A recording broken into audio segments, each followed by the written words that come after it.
going to call the May 19th, 2025 St. Clair Shores City Council meeting to order. Abby, please call the roll. Mayor Walby, Here. Councilmember Burgess, Here. Councilmember Karen, Here. Councilmember Rubello, Here. Councilmember Rusi, Here. and Councilmember Vitale. Here. Councilmember Frederick has asked to be excused. Move to excuse. Support. All in favor to excuse Councilman Frederick? All in favor? Aye. All opposed? Please rise for the pledge. I pledge allegiance to the flag of the United States of America and to the republic for which it stands, one nation, under God, indivisible, with liberty and justice for all.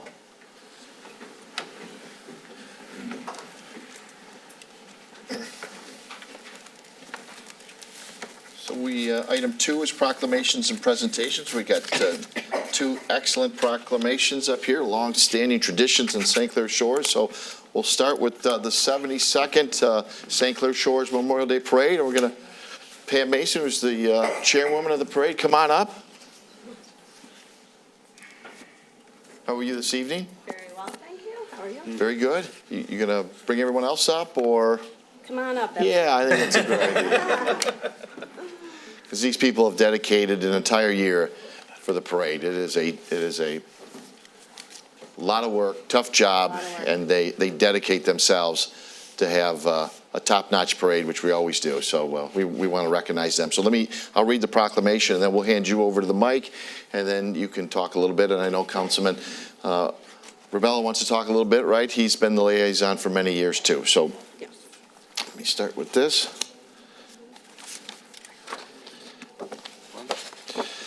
The proclamation in honor of the 72nd St. Clair Shores Memorial Day Parade, May 25th, 2025. Whereas the 72nd St. Clair Shores Memorial Day Parade to be held on Harper Avenue this year as part of our city's time-honored tradition, remembering those men and women who are serving or who have served in our armed services and the sacrifices they have made. We Americans are grateful to all those who have put on the nation's uniform to protect our freedom and recognize the service of our 2025 Grand Marshal, U.S. Navy veteran, Ms. Tenora Shannon, and 2025 St. Clair Shores Veteran of the Year, U.S. Army and veteran, Bernie Jarzenbeck.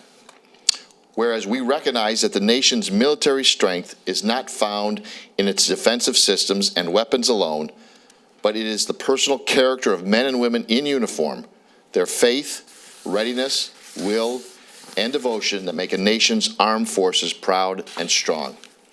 Our veterans and residents are looking forward to this time-honored event in our city, honoring those who have served our nation, and are thankful to those men and women who fought for our freedom as we celebrate the Memorial Day Parade. The 72nd St. Clair Shores Memorial Day Parade would not happen without all the hard work and tireless effort of current St. Clair Shores Memorial Day Parade committee members, parade day volunteers, our residents, and city staff. Therefore, be resolved that the Mayor and Council of the City of St. Clair Shores, on behalf of all our residents, do hereby declare Sunday, May 25th, 2025, as the 72nd St. Clair Shores Memorial Day Parade Day. Congratulations.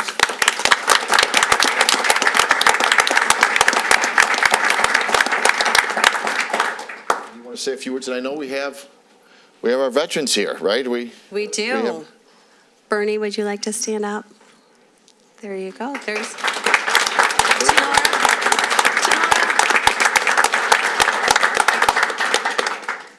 And there's Tenora Shannon.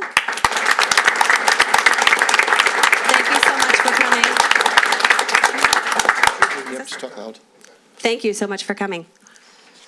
All right, we are in our final week before the parade, and I think we're feeling pretty good. We've got our staging done, everything is lined up. And I just want to, first of all, introduce myself. My name is Pamela Mason. I'm the director, and I'm going to hand the microphone down and let everyone introduce themselves. Hi, my name is Nancy Pat, and I'm working on the volunteering for all of our gifts and all of our fundraising. So I was in charge of fundraising this year. I'm Cheryl McKee, and I'm the treasurer this year. I'm Maria Gala, and I'm the volunteer coordinator. I'm Dave Ellis. Among other things, I'm in charge of, I'm the one you blame for staging. And mathematically, it's impossible to put 90% of you in the front 10% of the parade. My name is Mark Wiley, and this year I'm in charge of selling the T-shirts along the parade route.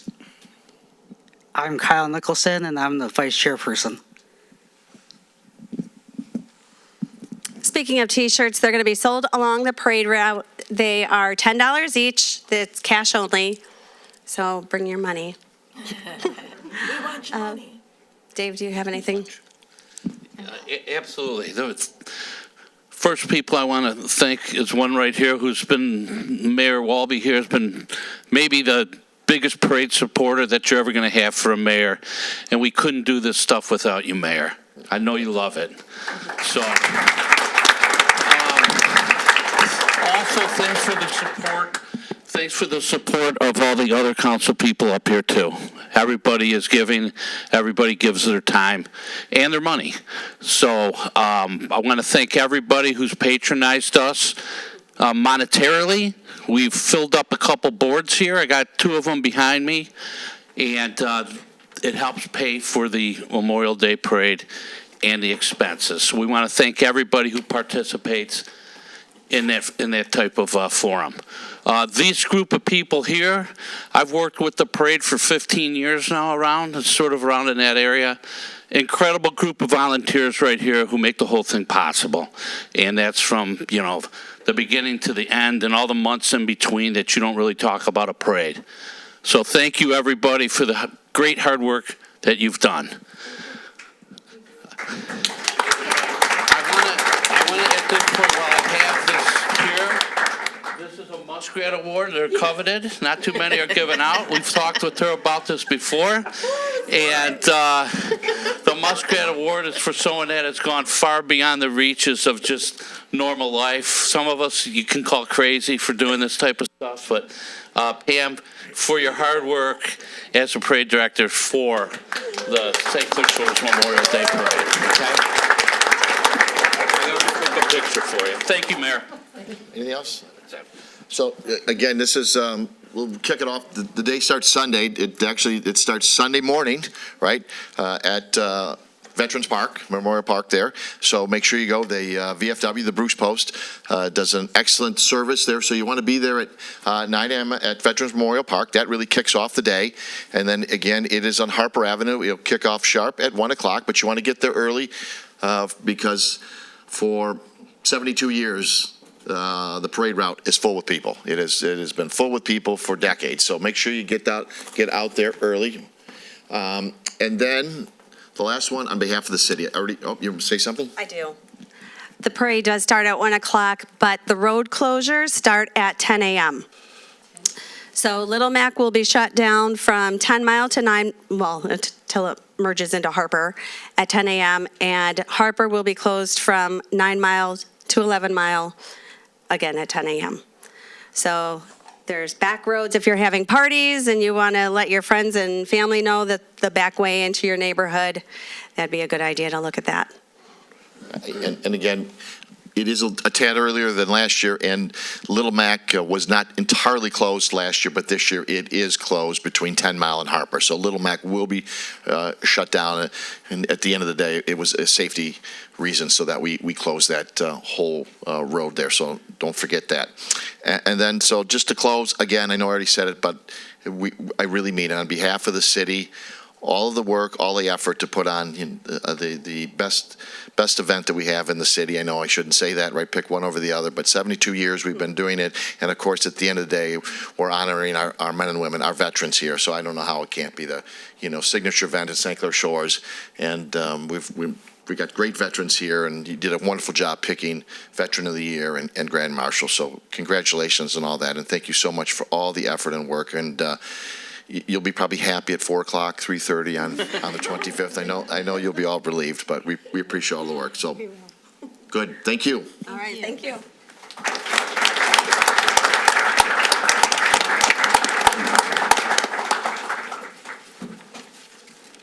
John McKay, come on up here.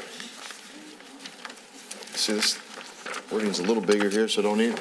Good evening, how are you? Doing great. Another great time-honored tradition. This is 67 years.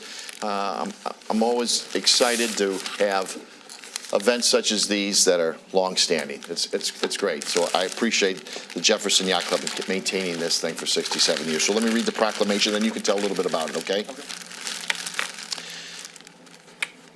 You know, I gotta have them. Yeah. Proclamation in honor of the 67th Annual Blessing of the Fleet Day. Whereas the Mayor and Council of the City of St. Clair Shores wish to recognize the positive publicity generated by the annual blessing of the fleet, and wish to acknowledge the role of the Jefferson Yacht Club in their sponsorship of this important annual event. The members of the Jefferson Yacht Club, as well as many other pleasure boaters who utilize and enjoy the extensive boating facilities available in the city, have helped to make the City of St. Clair Shores the flagship of Lake St. Clair. Whereas pleasure boating is one of the city's greatest recreational and economic assets.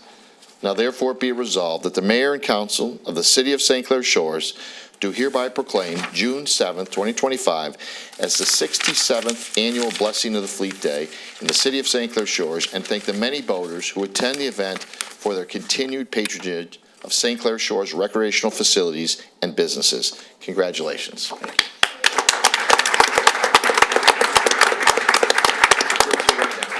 John. Okay, as mentioned, my name is John McKay. I'm this year's Commodore at Jefferson Yacht Club. The 67th Annual Blessing of the Fleet will be occurring on Saturday, June 7th. It starts at 10 o'clock at the Watermark Restaurant, and it's open to the public. Many of the council members have come, and we'll hopefully see a few of you this year. We also have the Macomb County Sheriffs that will escort us out into the lake, and we do a commemorative service for those we've lost.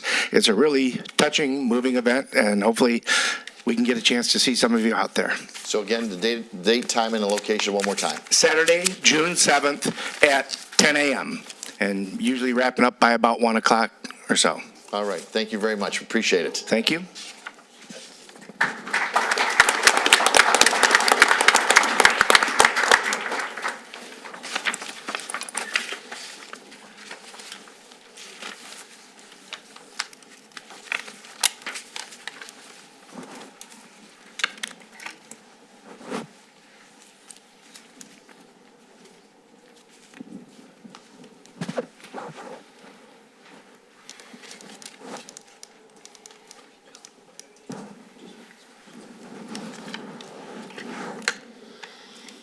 Item 3 is audience participation. Do we have any, Abby?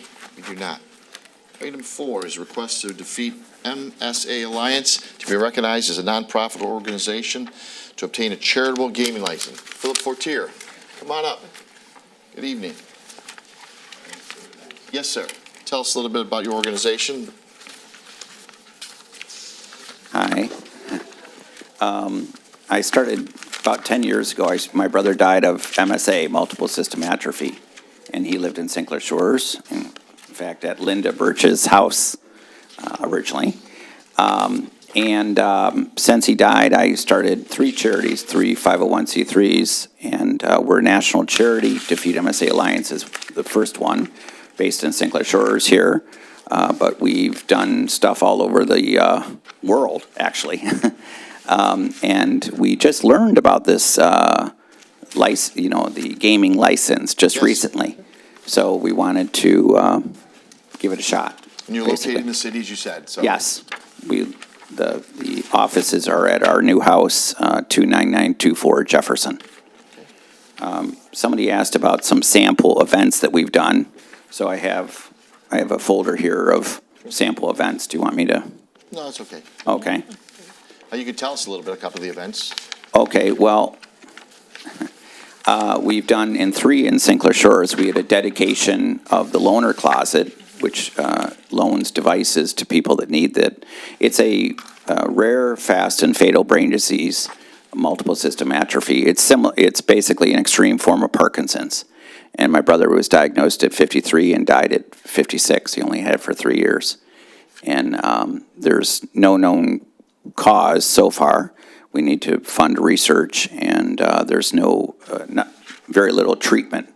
So that's the disease. What we've done in St. Clair Shores, we did the loaner closet, which Candace Rusi and my cousin Joe Oster came and dedicated the loaner closet. And then we had a presentation. Kevin Hertel gave a presentation here in this chambers from the governor recognizing MSA Awareness Month. We also had what else? We had a party, basically a fundraiser at our house when we moved into our new house in St. Clair Shores. So we've had 3 events that I can recall, but we've done lots of other events in Detroit and elsewhere. Okay, super. Questions? Ms. Rusi? Thank you. I know your organization does awareness, helps funds research, and patient support services. So I know you mentioned a little bit, but one of the things is awareness. Could you talk a little bit about what MSA is and what some of the symptoms are and how, what happens to a patient who is diagnosed with this, just for awareness purposes? Yeah, thank you. For awareness, by the way, we just created the world's first MSA awareness float. It's basically a big shoe. We have a tool to raise awareness, the MSA awareness shoe, and it's traveled all over the world raising awareness about MSA. So some of the symptoms, basically what you think about Parkinson's, movement. It's an autonomic disorder and a movement disorder. So movement's affected your autonomic system, everything you don't think about, like your blood pressure.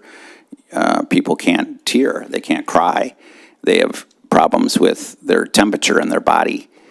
Basically, you lose all movement, but you keep your mind. So my brother was basically bedridden for 2 years with the disease. Couldn't move, couldn't speak, eventually couldn't breathe, and passed away. And he was not on hospice. So he suffered greatly with the disease. And so right now it's a rare disease, but we think it's a lot more common or let's say less rare than we think because of misdiagnosis and underdiagnosis. I've counted about 30 families in the area, Metro Detroit area that I know of that had a loved one pass from the disease, including the owner of XO. His mother passed from the disease, Bernard Yaldu. My brother, of course, was living in St. Clair Shores. Charlene Solo, her brother's Bishop Murphy, I think his name is Murphy, one of the auxiliary bishops, and a number of other people in the area. So it's a rare disease. However, it takes people's lives, and we're trying to raise awareness. We're trying to do patient support. We have a virtual conference every year. We're going on our 6th virtual conference, which is international. We've had 42 speakers in 9 different languages in our over 1,000 attendees worldwide. They've come to our virtual conference. We've had proclamations, as I mentioned. Governor Schneider, he welcomed the MSA shoe to Michigan, even though it's from here.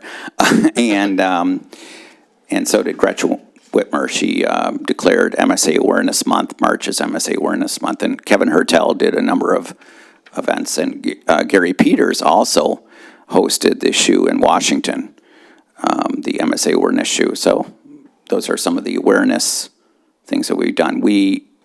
I called or I emailed the social district lady, and she welcomed. We could have the MSA awareness float in the social district. It's basically a 10-foot paper mache shoe, and I know there's a whole story to how it became associated with our disease, and Dave Harden may host it at Cache in front of his bar. So that's basically some of the awareness stuff we've done. I remember, I think it was maybe 10 years ago, you had brought the shoe to city council, and we all, you talked about it, and we showcased it during one of our city council meetings. So no, thank you for the work you do on behalf of this community and the families affected and impacted by this. You need a resolution from the local governing body to recognize this as an organization that operates within our community. This is one of the components you need to send up to apply to the state for a raffle license that will allow you to have more longer-term raffles. Basically, you get the raffle license number, but you need us to basically vouch for you as an organization that operates within our city. I've known the work you've done for quite some time. I know you operate within our city, and I'd be very happy to make the motion to approve the resolution to support your application. Support. Thank you. Moved by Ms. Rusi, supported by Ms. Burgess. Mr. Rubello. I just want to make a couple of comments. Not only, Philip, like you said, increasing awareness and research, but probably the most important thing is you're making the world a little bit better place for people, and that you can take your hat off to. I remember your brother. I saw him towards the end, and I won't forget that. I know what this did to him. So. Yeah. Thank you. Thank you. Appreciate that.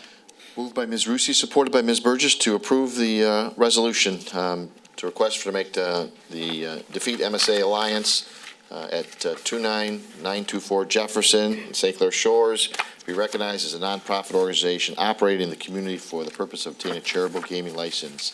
All in favor? Aye. All opposed? Great. Philip, nice job. Thank you very much. Thank you very much. Thank you.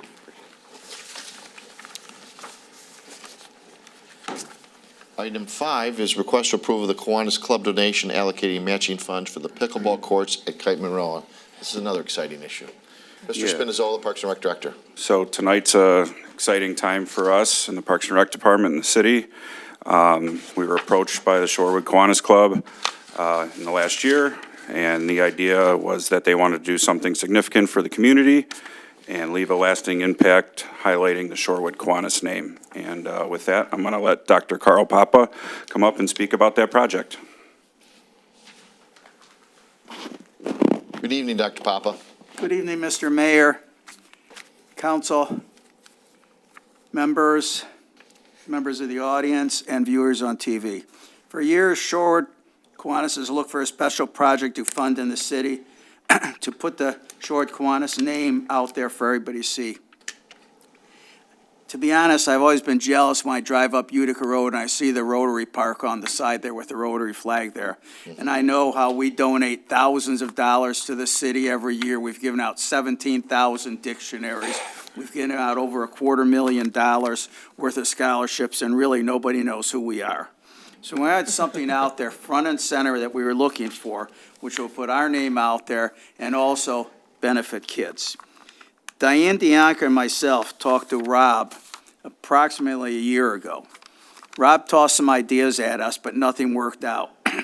Earlier this year, the project on converting the tennis courts to pickleball courts at Kite Monroe came up. Pickleball is huge. Sterling Heights is just building a huge indoor facility. Everybody's playing now. Pickleball started out as basically a senior sport. Not anymore. The top female pickleball player in the world is Anna Lee Waters, who just turned 18. The U.S. Open in Naples a couple weeks ago had over 30,000 people in attendance.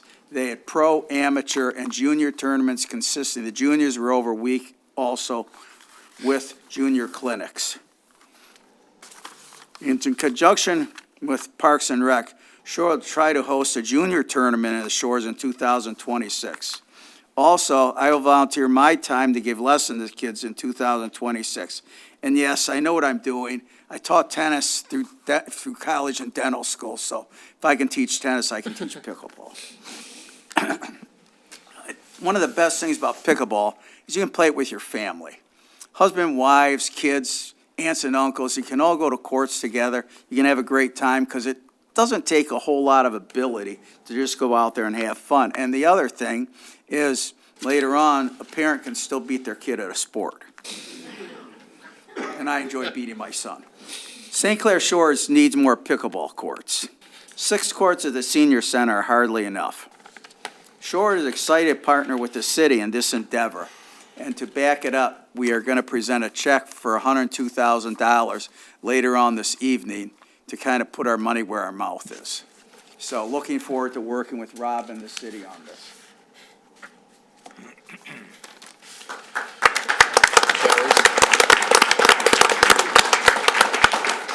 This is exciting. So, Rob, give it an overview, right? This is at the Kite Monroe, right? We have the ones at the Civic Arena now over there. I think maybe 6-7 years ago, we took one of and I can't remember the timing, but it's pre-COVID. We took one of the tennis courts and made it into a little bit of the pickleball, but not what is needed to make that, right? Yeah, so at a certain point, and I don't know that date either, but we converted the tennis courts at Kite Monroe, one half of them, there was 4 courts there. Took one half of those, which was 2 courts, converted them into a pickleball court area. However, the fencing system that is set up there is not adequate to how pickleball should be played. And with the way pickleball is trending and the lack of tennis being played, we feel like this is a worthwhile endeavor for us to move forward with. And this proposal here, which is tremendous for the $102,000, we still have to, Dustin, right, put a little bit more money into it, right? I mean, in order to complete the one phase, if that's all we do, at least at this point, that's what's proposed, is taking the current pickleball ones and modernize them and make them, a facility that could be used, because it isn't used, even though it is pickleball, it's not used. Correct. So we reached out to the engineering that was converted, the ones at the senior center, utilized those pricing with some escalators, and the estimated cost to renovate the ones at Kite Monroe is $186,480. That includes a 10% contingency.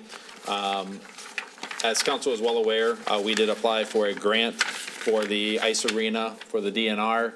To renovate the bathrooms. We run successful this year. We are trying again next year. We did put money in next year's budget for that as well. Our matching portion for that grant was $50,000. Since we were unsuccessful in that grant, and now we are going to be successful in this grant and this donation from the Kiwanis Club, I thought it'd be pertinent to be able to use some matching funds toward a matching project for the city. That still left us with about $34,000, 480 short of the goal of the 186,480. And then we would use our contingency out of our general government fund for the $34,480 to be able to make this worthwhile project happen in the city. Questions, Mr. Rubello? Thank you, Rob. So, you have your mic on. Thank you, Rob. So, I don't know what's going on, you guys. Anyways, first of all, thank you, Dr. Papa. You can win one of these two at any time for that presentation. Mayor, how many tennis courts is that going to leave us, Rob? So that'll leave us just 2 that are in public possession, so city possession.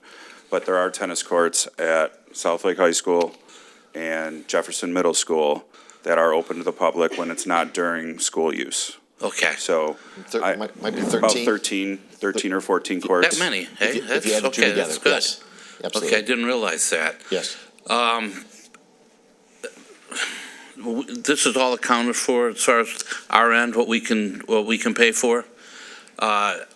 Dr. Papa and the rest of the Sherwood Kiwanis, first of all, the first thing I want to say is thank you, okay, because that's a mighty nice gesture right there. And I will, this is a recommended motion? Yeah, we To accept the donation of $102,000 from the Shorewood Kiwanis Club and approve the $50,000 appropriation from the Ice Arena Grant match and the remaining balance of $34,480 from account, there's a lot of numbers here, Mayor, 1012. General government fund contingency. Okay, let's just do that. For a total amount of $84,480 in city funding. Moved by Mr. Rubello, supported by Ms. Burgess. Ms. Rusi. Thank you. This would just be covering the existing pickleball courts, and I think you had referred to this as phase 1, so eventually at some point there'd be a phase 2 where we address the other existing tennis courts, either redoing them as tennis courts or upgrading them to pickleball courts as well, correct? Correct, yeah. So at Kite Monroe, it's got a split fence, right? So at some point, we will need to and want to address that other side where the existing tennis courts are. And whether that's rehabbing them as tennis or converting those to pickleball, that'll remain to be seen until we get to that point. Kind of want to see how the trends continue to go. So, Right, they are both looking rough. I was out there for the baseball softball opening and took a peek, and I would swear, I remember voting to have them redone, and they do not look like they've been redone at all. They're in rough shape. They are. So I know it's been longer than it seems, so thank you to the Kiwanis for helping us be able to renovate these. This is much needed, and like I said, they're in rough shape. I look forward to seeing them all brand new and usable and for the public. Every time you drive by the ones by Civic Arena, there's a ton of people out there. No matter what time of day you drive by, there's a lot of people utilizing those. It's amazing how much that game has grown just in the last couple of years here. Yeah, and in this our would be community. 6, right? So we'll take that spot, which right now it's how many? 2. 2, so we're going to be increasing it in the same space. Correct. We're going to be having 6 courts. Yep, we're going to have to, when we get down to the plan, which will be brought back to this group, we are going to have to move 10 feet north or 10 feet south. We haven't decided which way we're going to go with that yet, but that'll accommodate the 6 courts and then keep the tennis still regulation.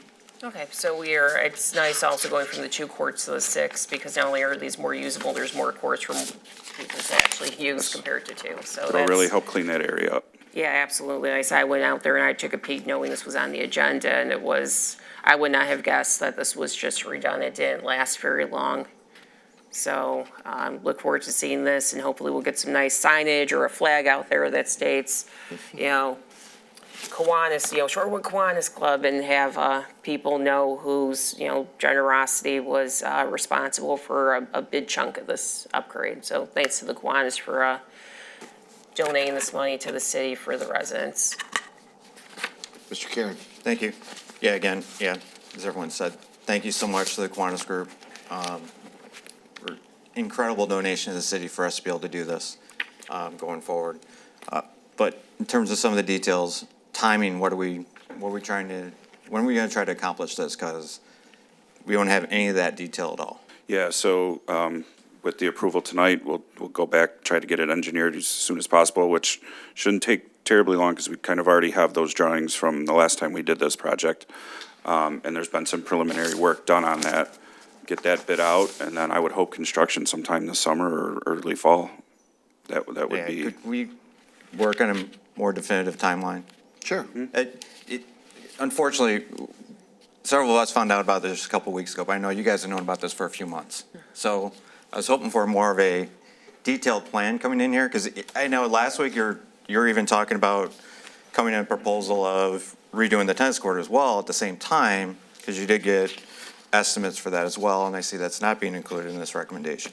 And that was something that was discussed amongst administration, that we weren't going to be able to have the funding for that. So that's why we're asking to move forward with this part of the project. And upon approval, we didn't want to move forward with very detailed project without the approval. Okay.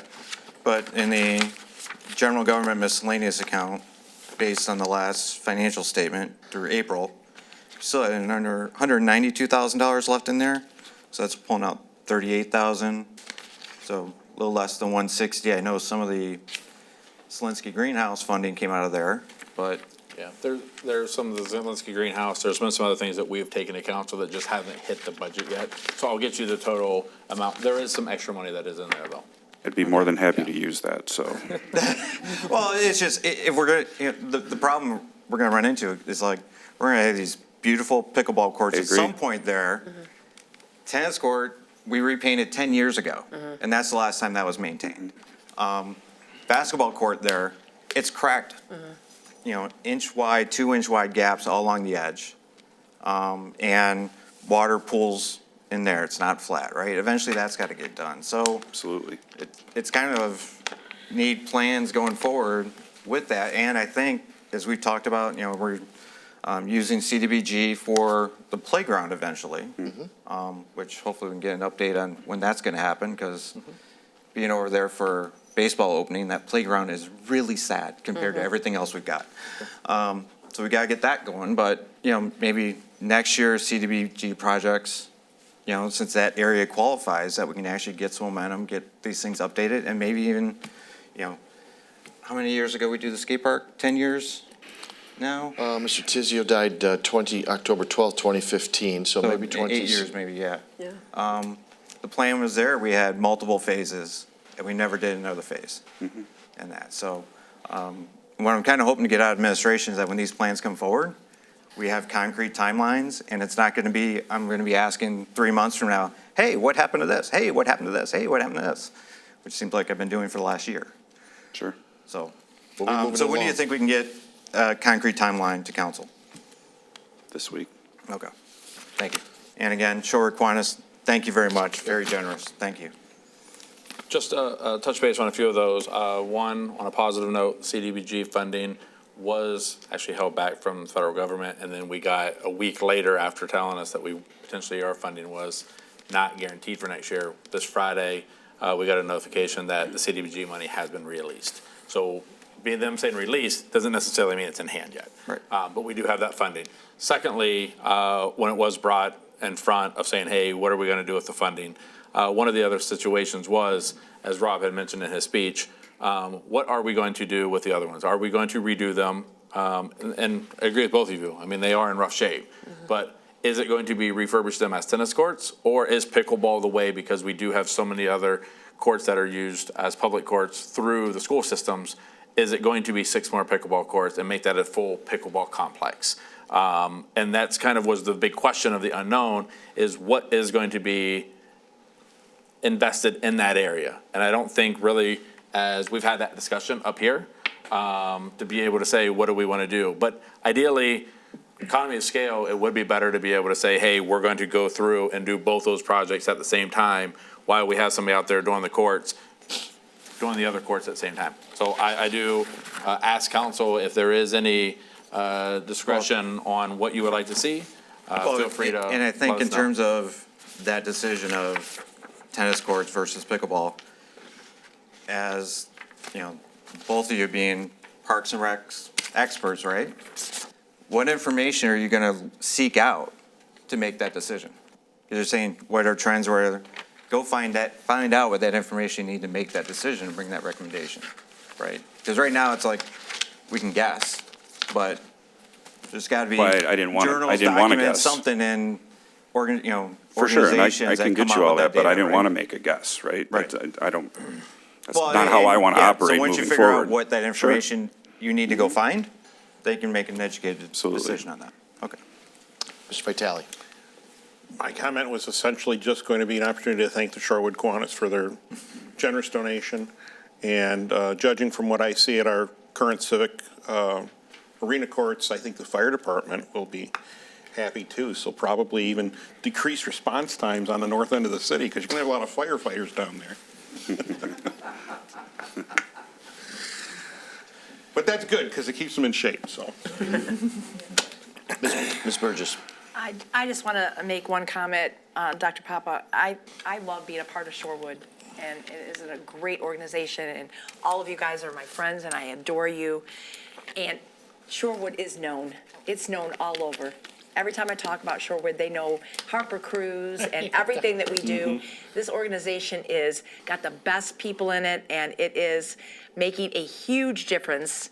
And this is just going to be another added huge difference that you make. And it's been a part of what we are as St. Clair Shores. And thank you very much. And Mr. Rebello? Just want to make one comment. Grab your because- mic, would you? Because this is something that we hear every once in a while. For the north end of St. Clair Shores, you got some more action down there, thanks to the Shorewood Kiwanis, okay? So add another activity to the park down there, okay? Thank you. We have a motion by Mr. Rebello, supported by Ms. Burgess, to accept the donation of $102,000 from the Shorewood Kiwanis and approve the additional $84,480 in city funding to complete, renovate the current pickleball courts there at Kite Monroe, to refurbish them. All in favor? Aye. All opposed. So let's hang on. I'm going to come down here. Let's get this up. But before you get up there, I do, on behalf of the city, I want to thank you. The Shorewood Kiwanis has been around for decades, and many of us know you very well, but this is a legacy here. You are right. You have created here a legacy. We will absolutely get that sometime. We'll work with Shorewood Kiwanis, the city will, to get that plaque up there. We have actually a very nice plaque that is Mr. Tizio's for the skate park, and I know it's taken a little longer, but we have improved that whole, we'll call it south end of the park. We improved it with the skate park, and now we're going to have a legacy for Shorewood Kiwanis, and it's because of volunteers who have been dedicated for generations. I mean, maybe a whole generation. It has been a long time that Shorewood Kiwanis has been involved in this community. So thank you so much for this. This is just tremendous. Again, I'm at City Civic Arena all the time, and the amount of people there, and it changes too. You know, in the morning and that, it's a little older. You get a little afternoon, you get a little evening, you get a younger group here who will come and play. So it is, I think, truly changed pickleball, that it is more, I think even Mr. Lentz said, his kids I have it in school now. So it is really gone to all levels. So come on up here, let's get a picture of everyone here who's Shorewood Kiwanis, and let's get on up here.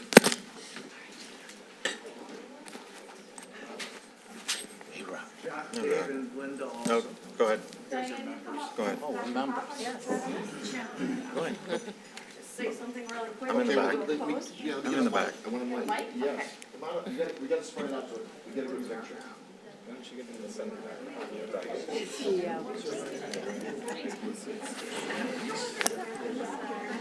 Lou? Bigger than I am.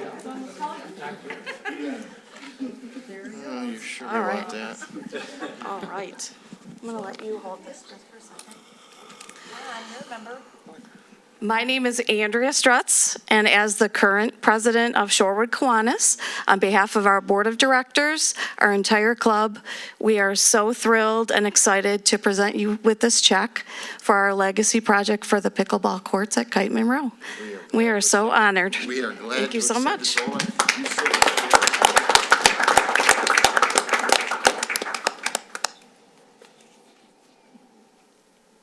Perfect.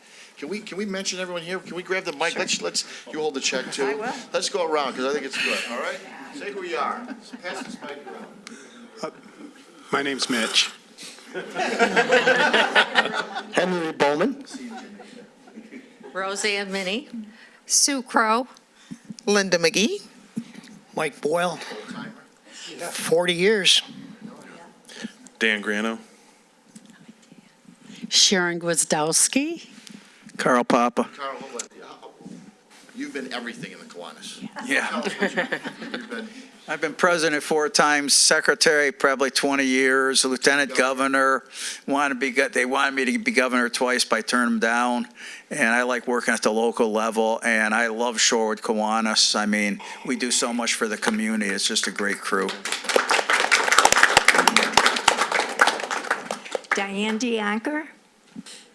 Scott Holmes. Joe Coroner. Mike Denowith. Phyllis DeAnker. Linda Burgess. Virginia Karstarfin. Todd Hyatt, and my dad was a member of Shorewood Kiwanis in the early 60s. Generation, that's what he said, generational, there it is. Dave Rubello. Again, thank you. Half our club here, I think, right? Yeah, that's fantastic. So again, thank you so much. This is a real difference. This is a real difference in our community, and we really, really appreciate it. Thank you so much for everything you do, not just for the 102,000, but what you have done for decades in the city of St. Clair Shores. So thank you. God bless you for what you do.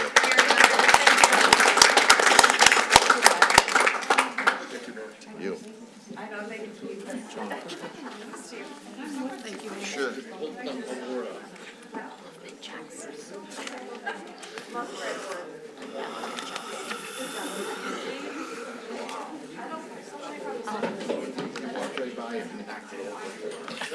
Yeah, he did.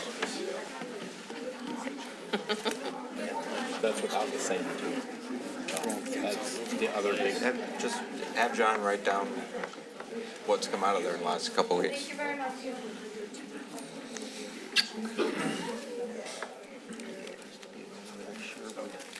If I remember right.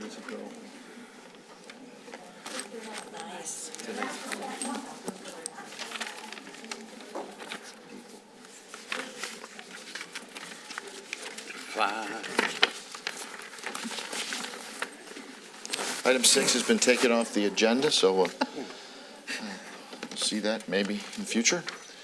7 is request to approve the new operating hours for the library. Stephanie Fair, Library Director. Good evening. How are you? Well, thank you. Good evening, Mayor and Council. As you said, I am here today to request approval to adjust the library operational hours, changing those hours from 9 p.m. to 8 p.m. Monday through Thursday, starting June 2nd. In preparation for the renovation, the library conducted hourly walkthroughs to assess building usage and identify peak times. The data revealed, with over 2 years' worth, that between 8 p.m. and 9 p.m., the library averaged only 4 to 7 patrons during that time, while staff presence exceeded that. The information was gathered and reviewed while Rosemary Orlando was still director. After her retirement, I decided as the library director to bring this to the library board and seek their approval. By closing at 8 p.m., we aim to reallocate staff more efficiently during high-traffic hours, providing better service and a more engaging experience for our patrons. Additionally, this change will create more coverage and will allow us to strategically align with community needs. I respectfully ask that the City Council approve this request and implement this change moving forward.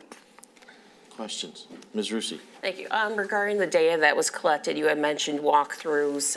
Did you look at how many books or how many patrons were checking out books between the 8 and 9 hours? We did. We looked at the usage of a variety of different things. The library board looked at what the percentage of checkouts were those renewals, the walkthroughs.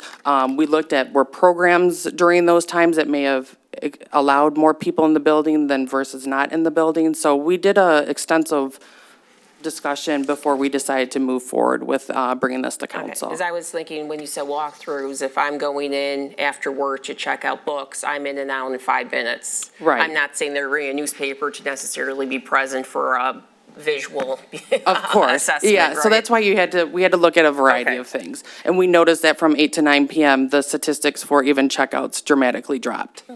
One of the things I'm thinking is I understand reducing the operational hours to allow reallocation for staff leading up to the project, right? Because there's going to be a lot of work that needs to be done before the remodeling project. So I would be totally fine with approving this if we can revisit it after the remodeling project. Maybe because what I'm thinking is, I have heard from people, I think we all have, we had some correspondence and some discussion from some residents last year even, people who were wishing the library could be open even half a day in the summer on Saturdays, 10 to 2, 10 to 3, whatever it would need to be with the, contractual agreements and everything with people.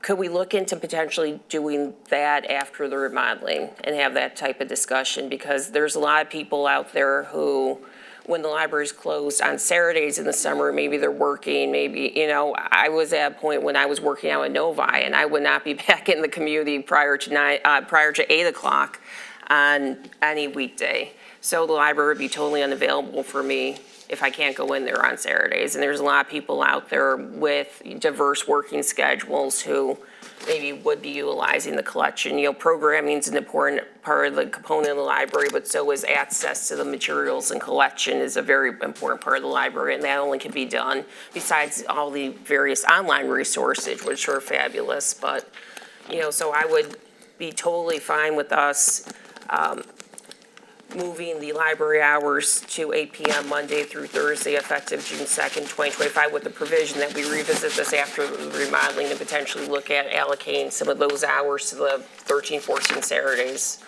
in the summertime and having maybe half a day open for people to be able to, who aren't around or available Monday through Friday to have access to those materials and the important services the library provides. Naturally, I would make that motion, approving it with the addendum that we revisit this after the renovation project. I mean, I think the library board would be willing to take a look and have that discussion. I know many years prior, the library was open on Saturdays, I believe, during the summer, and then they closed because no one was utilizing And the that library. would be part of maybe looking at this and discussing this and maybe even trying it because it was when was that? I know it was a long time ago. A very long time ago. So maybe things have changed in terms of maybe more people are working now and not being stay-at-home moms and they can't take their kids during the day, weekdays, and maybe they would utilize it in the summer for Saturdays. Just something that we can look at, user statistics, because having our residents able to access and utilize the collection is a really big component of the library. And I would like us to look at that. I understand reallocation due to people not utilizing it enough, maybe during the 18-9 hours, but I would like to revisit this after the remodeling for focusing on maybe those 13, 14 Saturdays in the summer, half a day even, maybe even every other Saturday, just something like that for resident usage to make that collection accessible and available to people who maybe can't get there during the weekday. So that's a motion. So could, I'm sorry. That's a motion, kind of. That's a Okay, motion. hold on. Could you? To approve the change in library closing hours from 9 p.m. to 8 p.m. Monday through Thursday, effective June 2nd, 2025, with the provision that we revisit this after the renovation project, with the library board's recommendation regarding potential Saturday hours for Memorial Day through Labor Day. Support. Okay, so the moved by Ms. Rusi, supported by Mr. Rebello. Ms. Burgess. I sincerely appreciate all the time and the effort that you put into this, and, even going back 2 years to, make sure what you were doing was a good decision, and I really thank the library board for this. I think that, based on all the commitment to this, and instead of closing at 8 instead of 9 o'clock, we'll free up 24 man-hours, women hours, to be able to do other programming during the week, especially some adult programming that maybe will draw some more people into the library, more experiences. And so I really do appreciate all the hard work that you put into this, and I support that decision as well. Thank you. Mr. Vitale. Just appreciate your being proactive and coming to us with something that increases efficiency, Thank you. essentially. Mr. Rebello. Mr. Vitale, you just hit it on the head. Thanks for coming and giving us your thoughts on it. It sounds like you've done your homework on your end, and I do think that the library is an important part of this community, and for sure. Like Ms. Rusi just said, we can go visit it back in the springtime or whenever this thing's done, and let's take a better look at the hours, but thank you. Thank you. Yeah, and we'll take the lead. We'll take the lead from you and the library board. That's it. So moved by Ms. Rusi, supported by Mr. Rebello to approve the changing of the library hours, 9 to 8, and then revisit it the Saturdays after the renovation is the completed. reservation. All in favor? Aye. Aye.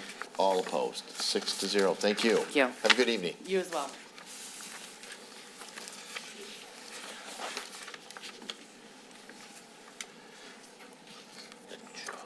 Bids, contracts, purchase orders, request to approve the purchase of replacement vehicle extraction tools for the fire department.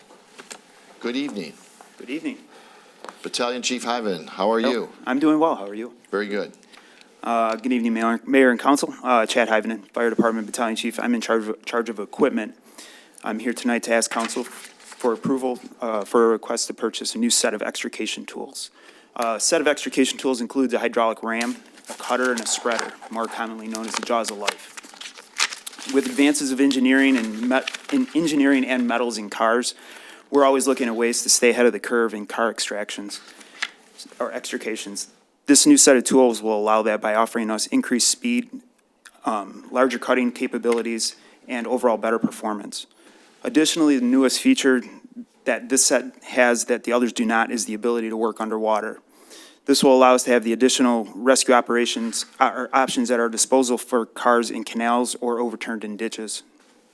Lastly, this purchase will allow us to move a set into our reserve engine and allow that vehicle to have the same capabilities as our frontline engines currently have and not be tethered to hydraulic lines that we're currently tethered to with that backup engine.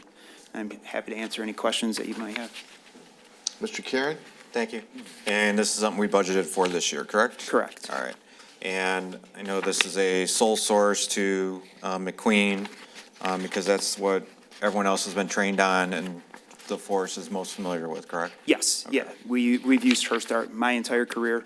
They're actually the people that trademarked the name Jaws of Life, that it's the best tools out there. Okay.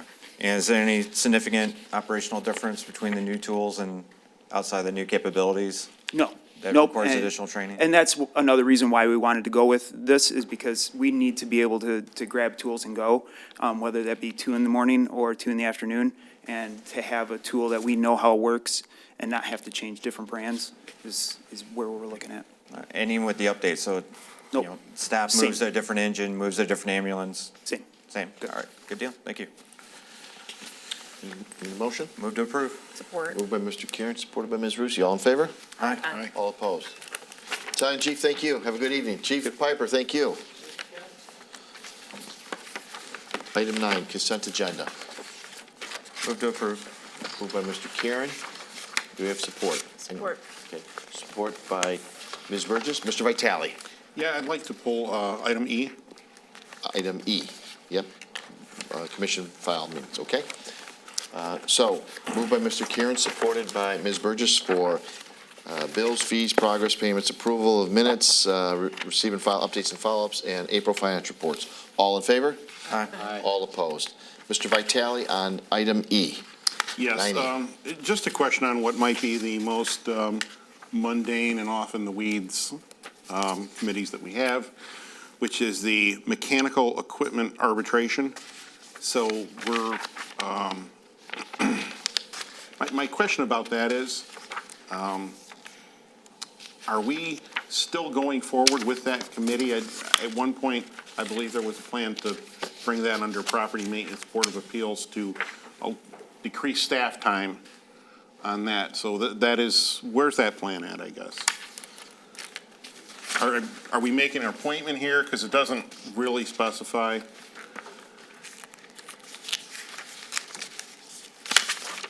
Councilman, the mechanical board actually still exists under the ordinance. So we are making moves to eliminate it and move it over to the property maintenance board, but it will have to be done with an ordinance change.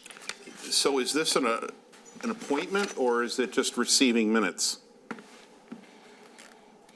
What we got on? Yeah, the I'm minutes. sorry. It's just minutes? Yes. It's just Okay. minutes at And this point. This board only meets as required.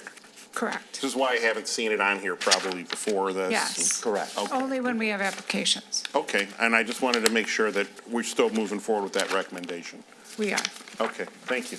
And then you're satisfied if you make? I'm satisfied. you I'll make- make a motion Thank to approve item 9E. Or, all in favor? Aye. All opposed, 6-0, passes, thank you. Item 10 is updates and follow-ups from prior meetings, Mr. Lentz. So the updates and follow-ups, I didn't see in my packet. I'm not sure if I just was rushing through it. So if it's not in your guys' packet, I'll make sure that it is. So I must have just lost my version, so thank you. And we would have emailed you if it wasn't in there. I'm sure. I didn't see it in mine, and I was like panicking, so I ran and just grabbed it real quick. You didn't hear So- from us, we have it. All right, well, I appreciate it. Council request, Ms. Rucci noted that the cost estimate for the 9 Mile Road restriping and signal adjustment included a miscellaneous line item in the quote. She requests clarification on what this item covers. According to Adam Merchant from Macomb County Road Commission, miscellaneous costs cover a small amount of as-needed items like screws, tape, patch, cables, cable connectors, etc.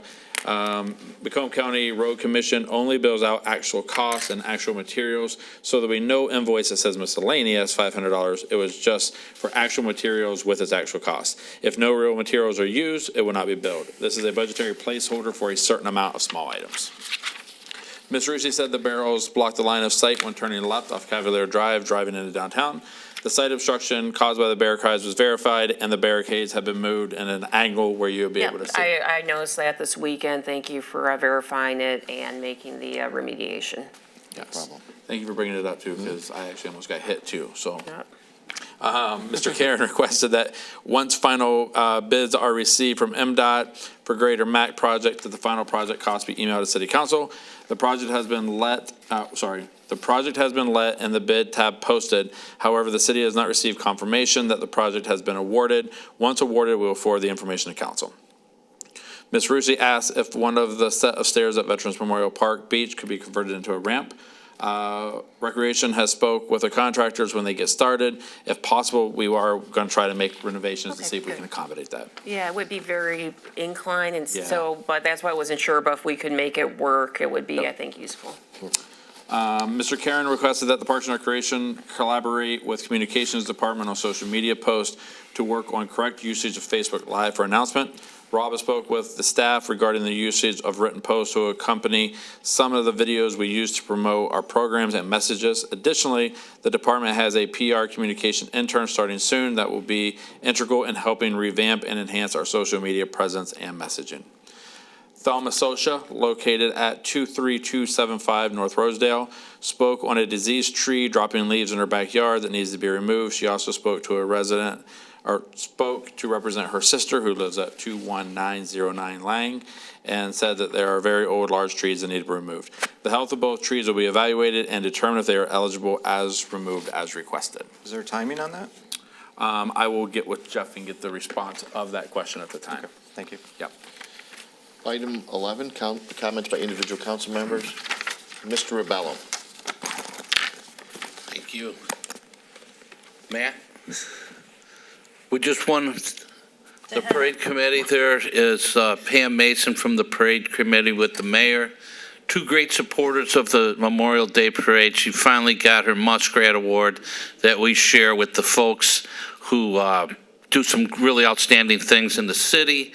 And for those who don't know, the Muskrat is the mascot of St. Clair Shores. So you guys can look into that at the library. You took that picture like 5 minutes before the meeting, Matt, we're quick. We're quick, all right? Look at the mayor's smile. $1 million smile right there, Mayor. It's Pam's $1 million smile. Both. Okay. Matt? Okay, so we'll move on. The parade is Sunday, May 25th. Angela, one of our biggest fans, has just entered the building. The parade is Sunday, May 25th. And get ready because this one's going to be one for the ages. It's going to be an exciting parade, one of our best ever. Get there early. In fact, I think I saw a motorhome already on Harper today. I saw it today. Did you see that? Yes, I did. So it's sort of when you see that stuff, pumps you right up. And it's exciting stuff. This one's from Ms. Pike. Me and Belinda here, Councilwoman, are trying to get a appointment with you for looking at the driveway ordinance that we brought up. So let us know when we can do that. And we're going to take a look at our driveway ordinances and horseshoe driveways that would lead out into some of the major roads like Jefferson. Right, Linda? Yep. Okay. And like I mentioned earlier, Kiteman Row, it's great to see pickleball coming down there to the north end because we sometimes hear that there's not enough to do in the north end. So this is one for their agenda books, and they get ready to play sometime next year. For the VFW folks, I had a chance to go to the VFW post. It was Sunday. They took a photo of all the veterans, but they want to reassemble again on Sunday.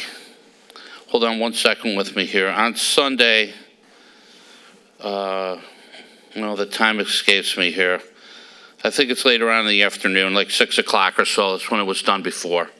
So call up the VFW post if you want to get your picture taken with all the veterans here in the area. So it's something that they would like done. Had a chance to attend that baseball grand opening, and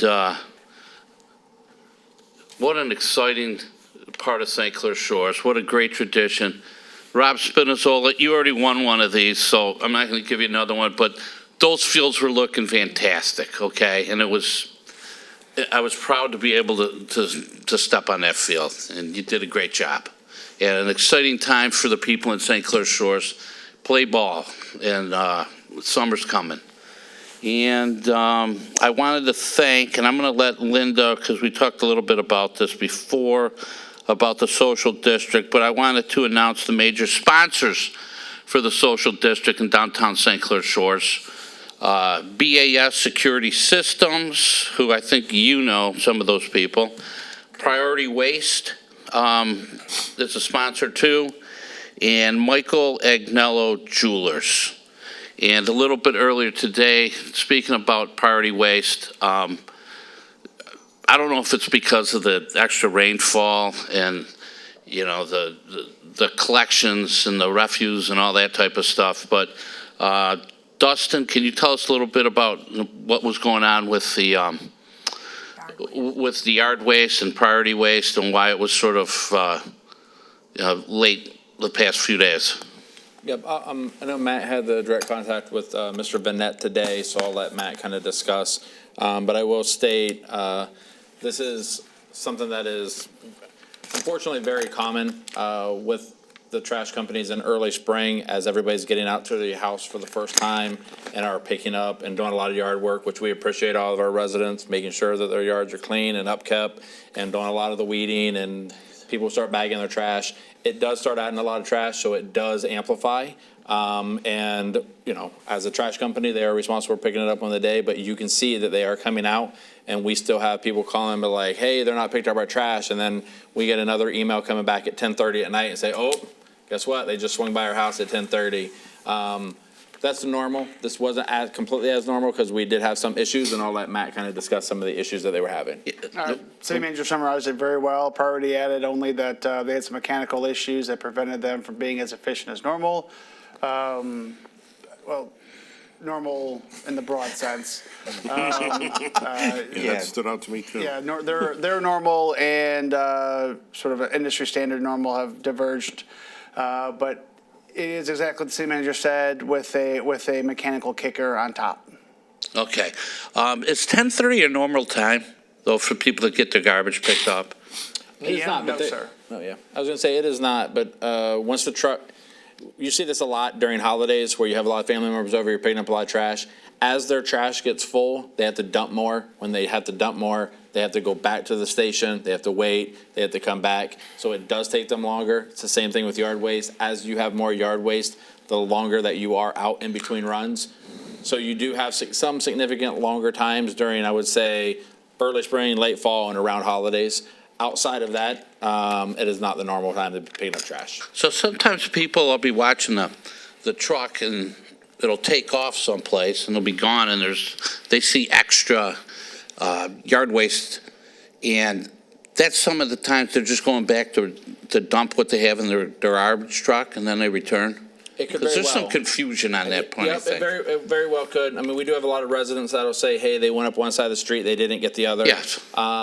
For the safety of the drivers, priority, and a lot of the trash companies' response is, we do not want the trash company or the trash guys running across the street to pick up the trash. It does cause more injuries and more liability. So they will pick up the one side, then come back down and pick up the other side.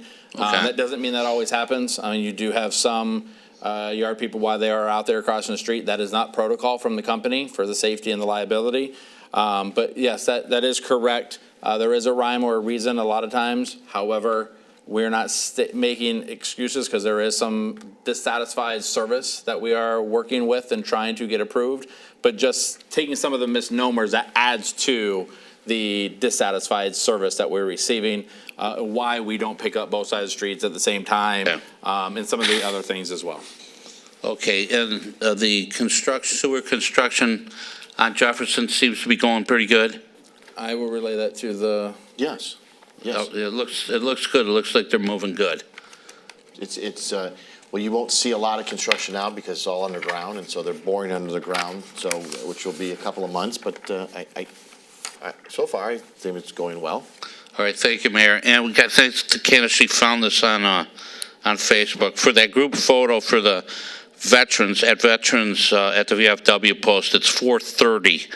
They want people to assemble. So if you're a veteran, go on down there and get a picture taken. Thanks, Mayor. Thank you. Ms. Rusi. Thank you. I guess piggybacking on the priority trash issues, I think we all understand sometimes, and we did with previous contractors, occasionally sometimes just like in everyone's daily life or business, things just don't go how they should. Equipment breaks, staff doesn't come in, there's more than we expect, whatever. But this seems to be a normal course of business and not the occasional occurrence. And that's a little hard to be understanding when it's a normal course of business. And it's also a little hard to be understanding when, there's a lot of yard trash out there. Well, spoiler alert, there'll be a lot in the fall too when the leaves start to fall. They're a garbage company. They should realize that and make provisions for that. So I'm not getting hundreds of emails, and that's not an exaggeration, about missed pickups and having to follow up people. I heard from somebody today, sent me a missed pickup email on Friday. I sent it. I go, oh yeah, got one this afternoon, still not picked up. I got another one where the response was, oh yeah, we're working on getting a truck out there. Well, dude, you had all weekend to work on that. You had Friday to work on that. You had most of Monday to work on that, and it's not happening. And I'm tired of making excuses to the residents paying the bills for our biggest contractor. I mean, that's a big contract they have. We didn't choose them. They thought they could buy and take on 70-plus municipalities, and this seems to be a very pervasive issue, not just in St. Clair Shores, but in other communities where good service and, following the contract doesn't seem to be here's a bad pun, priority for them. And it's frustrating. So I was going to say maybe better communication where we could get a heads up about this. So I'm not hearing from people, hey, my garbage isn't picked up on Frizzard. It's not picked up on this. It's not picked up on this. It's not. But even good communication only goes so far when it's a normal course of business at this point to have missed pickups. And that's frustrating.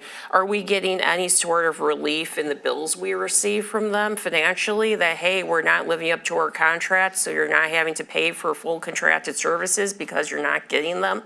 And council and administration of St. Clair Shores, we realize a lot of this is falling on you to communicate with the residents about our failures. And we know that's taking up a lot of your time, that you could be doing literally anything else for the residents of the city. But because we're failing to live up to our contractual obligations to pick up the trash as we promised to when we took over this contract, that yes, we didn't negotiate, but we bought it willingly, knowing, having hopefully done our due diligence about what we were acquiring. Here, you're not having to pay as much for this service as you would have if we were performing 100% pursuant to the terms of the contract you would negotiate. This was back in Rizzo, I think in 2013, 2014, and it kept getting extended and amended. The contract sucks, but that's what we're stuck with, and that's what they're stuck with. And it's frustrating because I don't see any, I skimmed his apology and maybe it's, his email, and maybe it's in there, but I barely saw any semblance of an apology. And that's a little frustrating too. No, thanks guys for, putting up with this. Well, I'm not happily putting up with this, but there's only so many choices I have, I guess, but I'm really tired. If they're tired on their end, the priority of receiving emails from me about this, I'm even more tired of sending them. Yep. So there's a good solution to that would make us all happy. And that's do the service pursuant to our residents' expectations as set forth in the contract they purchased. And they didn't purchase this contract and all the other contracts they purchased out of the goodness of their hearts. They did because they saw it to be profitable. So they did this to make money for their company like any good business would. I'm not faulting them for that, but my God, you're not doing me a favor here. Live up to the contract. You took it on knowingly. And it's frustrating. Again, we totally understand. Sometimes things happen. And if that's communicated to us, I will have no problem, just like I did with previous contractors, communicate that to residents that, hey, there was a freak fill in the blank, storm and flood, and people did this and people did that, and the equipment's failed. And I totally get that. I'm willing to do that when it made sense. I'm not doing that every week. And that's kind of what it seems like we're left to. And I'm not doing that every day, and that kind of seems like that's what we've been left to. So I would implore administration, I implore Bob Uri maybe to start pursuing contractual relief on this one, which we've been talking about. I mean, we saw this coming 10 months ago when we had the person from Priority here and we were having crap service. And he looked at us and he swore up and down about all the technology they had and all this and cameras this and this and this and this and this and this. And I didn't really believe it, but I was hoping. And here we are 10 months later having this conversation. And look at the Facebook posts. And I'm tired of having to be on there answering them. Dave's tired of having to be on there answering them. I guess we don't have to be, but my God, that's us doing our job to the people whose, trash is still sitting out there who are paying these bills. And it's very, very, very frustrating. And it's very, very, very frustrating. And there has to be more than I wouldn't call it mea culpa email, because like I said, I don't think there was a lot of responsibility taken. We need results here, and I'm tired of this. So anyway, on happier news, Dave, like Dave said, the Baseball Softball Association opening was lovely. Fields still look great. It was really exciting to see all the little kids and the older kids so excited and proud to be marching in. My nephew, 4.5 years old, first year playing t-ball, and he's doing it through the Baseball Softball Association, and he was there in his little uniform. And last practice, they're just getting their uniforms. So it was like his first games tonight. I couldn't be there because we had council, but his first games tonight, so he's very excited about that. But first practice he had where they were all wearing like little different uniform components. He was so excited. He went to my sister and said, "That little boy has the same hat as I do," because it's a uniform hat. So it's like, just you wait. He was very excited. So were all the other little kids. And what a great thing is to see how successful and healthy that program is. You still have a lot of families showing up. You still, all the coaches. I saw 2 of his practices, and there's how many little 4-year-olds on this team. They have the patience of a saint to wrangle these children, explain what to do, and to manage, all the different emotions. And it's, oh my God, I could not do that. God bless the volunteers too, who do that. Thank you. Speaking of volunteers, thank you for the Nautical Coast Cleanup, Waterfront Environmental Committee, and the volunteers. I'm sure Linda will be speaking about that. But that was also great to see a continuing tradition in the city. Lakeshore High School had their Little Mermaid musical, which was awesome. Linda's goddaughter was in it, and she did a fabulous job, and the whole cast and crew. It's amazing the talent we have. They had little kids too run in dressed as little fish and things during Under the Sea. It was adorable. So thank you to all the wonderful kids bringing that to our community. Same thing Lakeview had on Saturday, its inaugural film festival, student-run films, student-produced films. And they showed these films, and the teacher was saying about how they were using kind of just the software to do the editing. Most were recorded just on their phones, and they looked like professional productions. I mean, it was amazing what these kids could do. So they said, keep your eyes out. They're hoping to have the next one in January to showcase these students' work. And it was a really good event. Had the opportunity to take a tour. We all got the invitation of the Macomb County Care House. This is one of the organizations we've been giving some funding to serve St. Clair Shores residents pursuant to our community block grant development funds. They do forensic interviews of kids who were abused, so the kid doesn't have to tell their story over and over and over again. They tell their story once, and this can be used in court. So I got to see where they do the interviews. I got to see the audio-visual rooms where they do the recording. It was really cool. And they also provide counseling services and therapy for the children as well as their non-offending family members. And they provide general outreach services to the general community about things like abuse prevention. So thanks to the people at Care House, thanks to the city for providing them the CBDG allocation. I would encourage my council members to take them up on their offer to see the actual facility and meet the people. They have to schedule them when they know there won't be kids who need the services present. So write to them and maybe arrange a time if you're interested. I thought it was really good information to receive. And let's see. And finally, I actually using the projector today. So I sent in 2 photos. I wanted to thank the Eagles at Greater Mac who adopted Bryce Park a couple years ago to monthly pick up trash. They really were appreciative, Rob, of the signs. There's 2 signs acknowledging them, and they were very, very, very happy to see the signs were put up. And we picked up, I'm not part of the Eagles, but I like picking up trash, and I saw they were doing this. I like the fact they take on the park, so I wanted to help them. So we went out there on Thursday. We were out there about an hour and a half. That's all the trash we got up in an hour and a half from the park.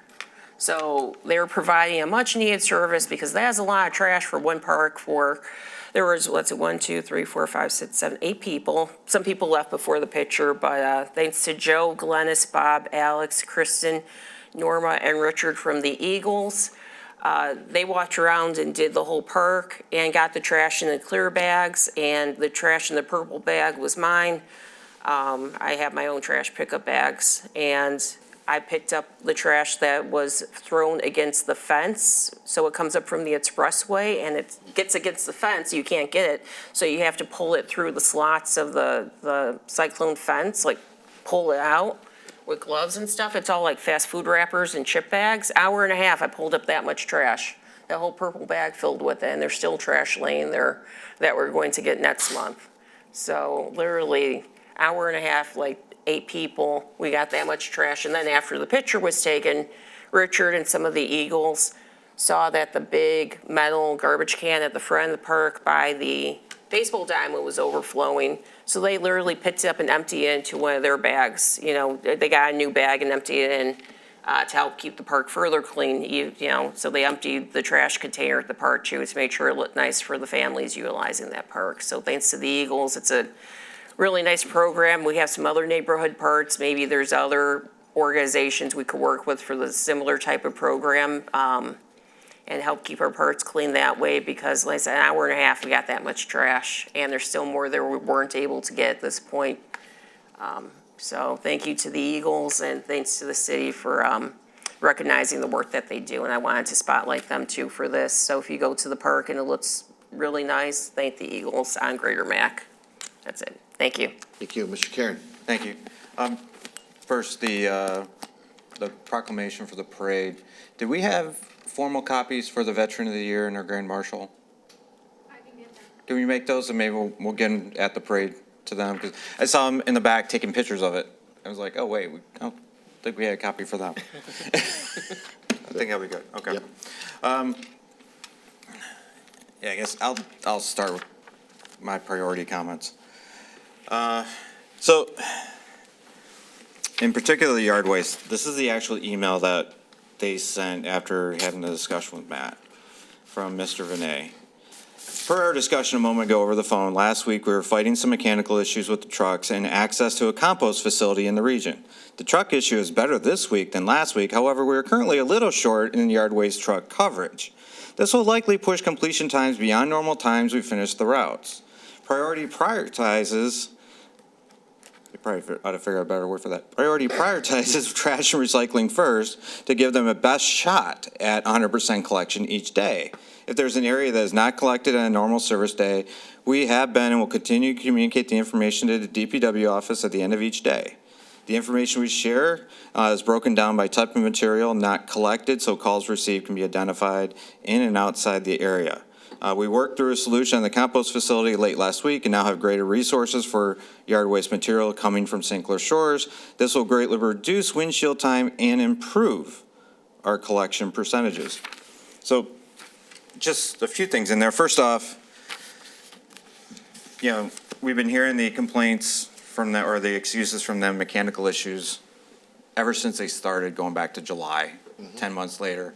Still fighting mechanical issues, not having backup trucks, not having an available fleet in order to correctly manage. And even as you read that, they're not guaranteeing, oh, that we fixed the truck so we're good. It's, oh, we've got a little better coverage for this week, not actually fixing the problem. And this terminology of, we're going to give them the best shot at 100% collection. That's the requirement to collect each day, not to have a best shot at collection, because that means they're just always fighting some other problem. And this is, and unfortunately, for the workers that are out in the field, this is them having to deal with bad management, of not getting them the equipment, not getting them set up for success, understanding of how long does it take to get from a collection route wherever their dump facility is, you know, where they're going for yard waste, you know, the landfill's a long way for trash. I'm not even sure where they take recycling. That's a separate issue I'll bring up. But when they took that over, knowing that turnaround time was crucial to making sure they're picking up during normal hours in the city. And that's still just something after 10 months they haven't figured out. The information they send in the DPW office, they do mention the employee who is one of the staff there. Is anyone else on those emails as they come in? They're not. No. They're not, okay.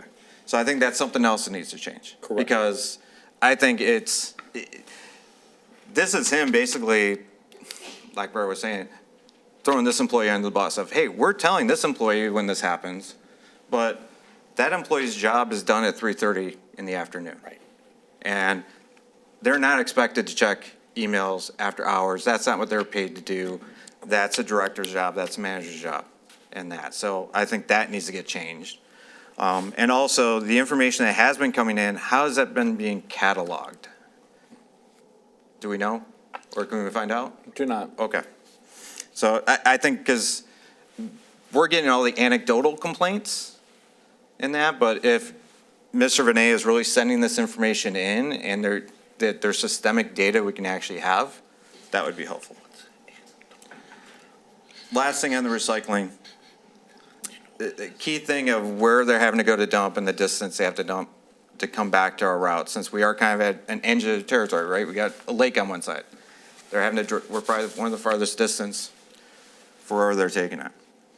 Kind of received intel of where they say they take recycling, but the facility where they say they take recycling really can't handle that volume. So kind of curious if that's what's really happening. So the way to verify that is Priority can give us their dump tickets for the recycling trucks, documented of which trucks are in St. Clair Shores, where they get dumped, and a copy of those tickets. They get printed off with the tonnage before they return, or even if they do return that day. I don't know if they fill up in a day that they have to dump, or is it just at the end of the route? Usually do more, depends on the days, but usually do multiple dumps. Okay. Even with recycling? That I don't know Okay. for sure. I know with out. trash that happens. Yep. I'm not sure with recycling. So Yep. just because the volume is about a fifth of that total. Correct. You know, in terms of the past numbers that we've seen. But I would ask for a month's worth of the recycling dump tickets and just see if they really are going to where they're going. Because we hear the anecdotal stories of they're throwing recycling in the trash. All the time. You know, we hear that. We've heard other stories where it has been just going to landfills, not the recycling facility, and that's something we pay extra for. We pay for the extra truck. And if they're not taking it to a recycling facility, where they typically would have to pay, you know, maybe $100, $120 a ton to leave it at the recycling facility, they're maybe paying $15 to dump it at a landfill. So that's them saving money by not having it done correctly, so. So that'd be another follow-up for Priority. But I would encourage staff of get on the emails when they're coming in. Let's be proactive on letting everyone know when there is an issue, and keep pushing them on mechanical is not an excuse. That is, they gotta have backup plans for that. And we gotta make sure that they've got those in place. Okay. Next, for Memorial Park or Veterans Memorial Beach, did we start the restoration project today? Started this morning. Okay. Estimated time to completion? Early next week. Okay. Thank you. Early next week, it sounds good. And last thing, major shout out to building maintenance and our park staff this morning. 7:45, I think the three of us got tagged in a Facebook post where the fence was knocked down at the Statler Maloof Dog Park and that. About 7:45, I just called Brandon directly, told him, looks like someone just ran into the fence. We had no idea what happened. Someone just ran into the fence. Brandon was over there probably within 10 minutes. I met him over there. His staff was there. He had some other park staff. They managed to kind of piece everything together as a temporary fix within an hour.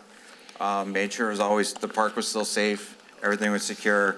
And then Officer Contesti came back.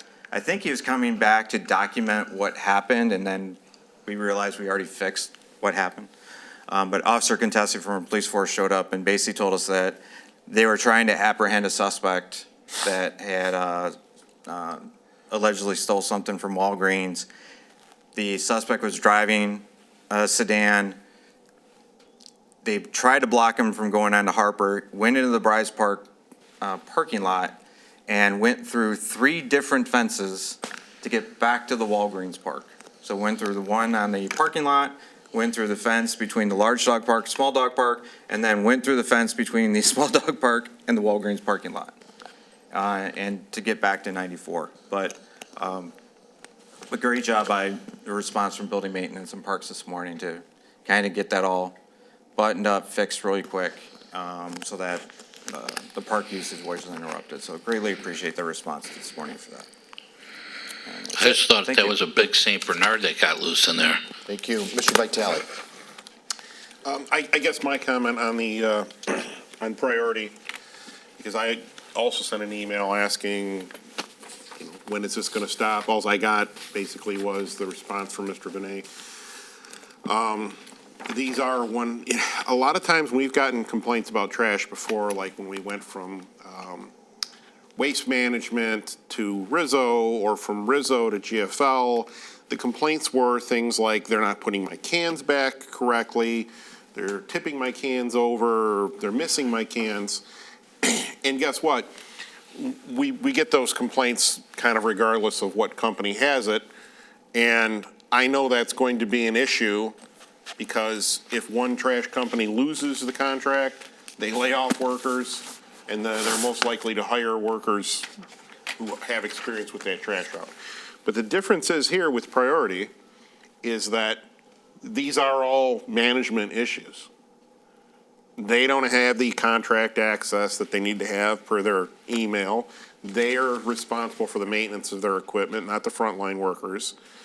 So I think that for the first time, it really makes sense now to just, you know, I don't want to say exclude or anything like that, but I will just say I'd be looking at it with a very jaundiced eye when it comes time to renew that contract and this company that, you know, we got stuck with. But then again, I think they already know that, because there's a lot of other communities that have expressed the same sentiment. And that contract ends June 30th, 2026. I was going to bring that up too. So that's something we're working on already. Yeah, correct. Mayor, what was it? June 30th, I believe, of 2026 is when it expires. So speaking of contractors, although nowhere in the same league as Priority, what they've done, I believe we have Deutsch that's going through town. They're cleaning sewers. The only thing I've noticed is I've seen their truck twice now along Jefferson, and it has one of those arrows to push traffic into another lane so that they can have their lane closed. That their arrow's barely visible. And you come up on those pretty quick. Can we have somebody, or I imagine if we have a city engineer that follows up behind them, or DPW or someone like that, just please verify that, that sign they have is working at about 5 candle power. And it's a little bit of a dangerous situation. Okay. So that was all I had. Thank you. Ms. Burgess. All right, well, thank you very much, Mayor. Busy week. I went to the Optimist Student Scholarship Awards on Thursday, and Dave Rubello was there.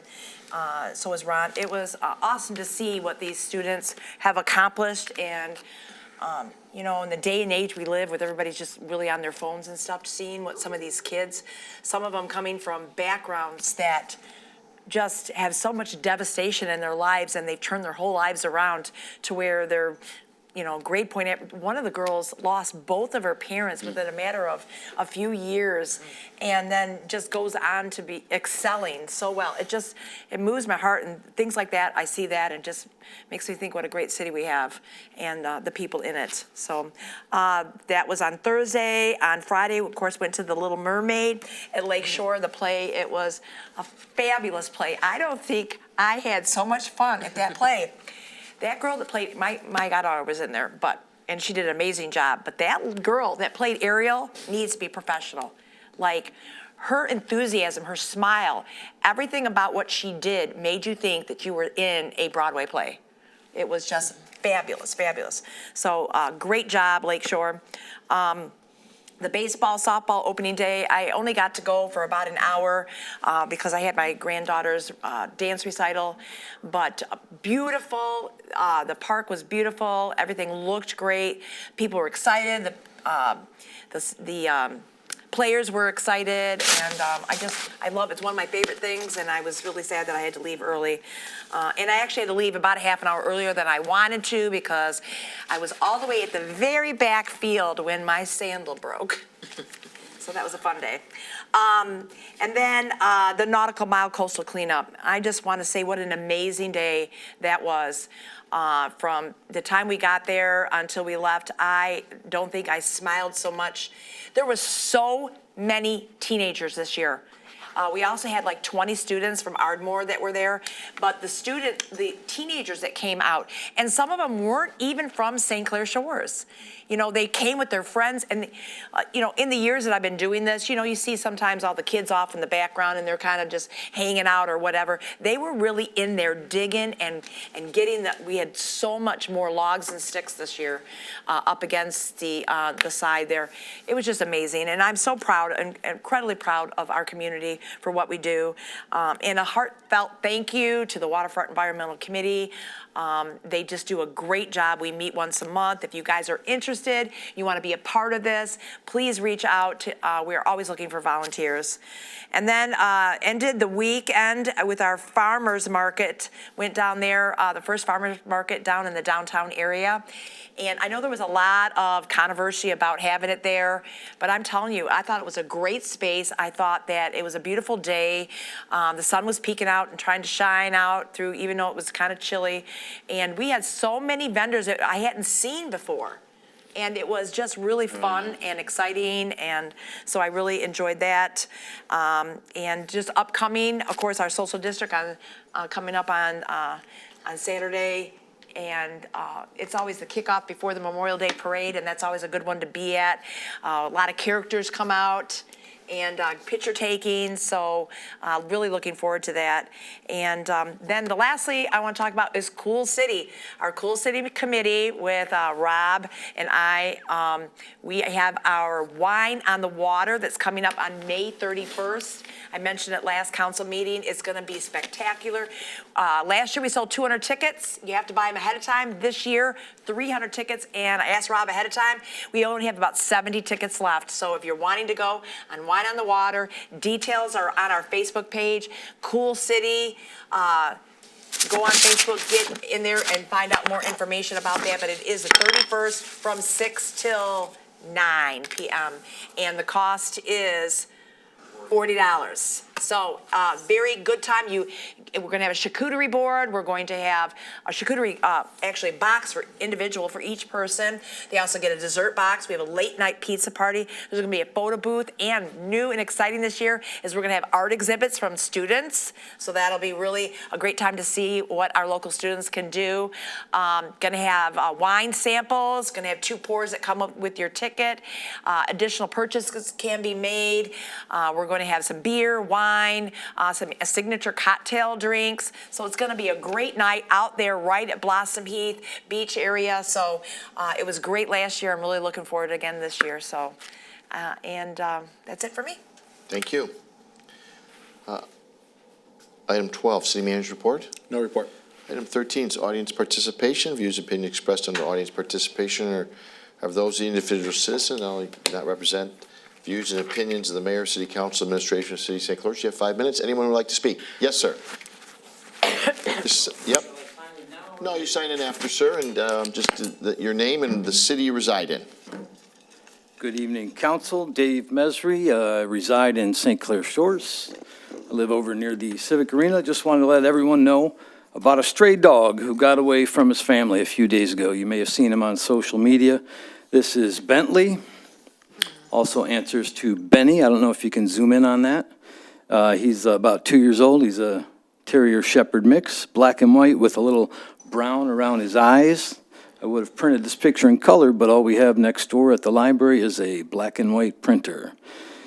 Anyhow, so Benny jumped the fence in his backyard the other day near 9 Mile and Mac. And I just wanted to ask everyone, keep an eye out. If you see Benny, please call his mom, Tara Panis. She's over on Grand Lake. He's been spotted on several ring cams between 9 Mile and 10 Mile, between Greater Mac and I-94. Tara and her family miss him terribly. You can reach them at 313-459-2376, voicemail, text, or just a plain old phone call. Again, the dog's name is Bentley. He also answers to Benny. And if you see Benny, please call Tara at 313-459-2376. Thank you. Thank you. Anyone else? Further mayor's comments? Anyone else? Okay, just two quick comments. I want to thank the Parks and Rec, the people down there at Greater Mac. As Ms. Burgess said, there's a change here with the farmers market moving over to 9 and Mac to downtown again. That was one of the requests, or not exactly that specific request, but was a request of the businesses along Jefferson under this construction to kind of relieve a little bit of traffic during the weekend, during the boating season, because it gets extremely busy there, and if you've been at Jefferson, it narrows down to one lane. So it was decided to move it over there, and I know there was a lot of hurdles to do to get it over there, and we've had it for, I don't know, 9-10 years now over at Blossom Heath, or maybe more than that. Because Mr. Tiggio was involved with that, so it's before 2015. So, it was easier, I would say, and it's not, I won't say to Rob it was easy, but you had to make this change. It's difficult, so I appreciate their effort in all that, because it was difficult to make that change. And then second, we talked about how great Kite Monroe looked over the weekend. What an addition this is going to be, which is the pickleball, adding this, taking something that's absolutely declined in that area, those old tennis courts, and we're going to improve half of that, 50% of that, with the $102,000 donation. Without that, we wouldn't be here talking about it, even though we're putting in $84,000. If it wasn't for Sherwood Kiwanis and stepping forward to do something terrific in the community, we wouldn't be doing it. So just again, hats off to them, because not only is it going to make the area look so much better, you're going to see people now use it. They don't use the area. Same when we had the skate park, just a vacant area, you put the skate park in there, and now, yeah, I know it's not packed in there, but people clearly use that skate park, and they are really going to use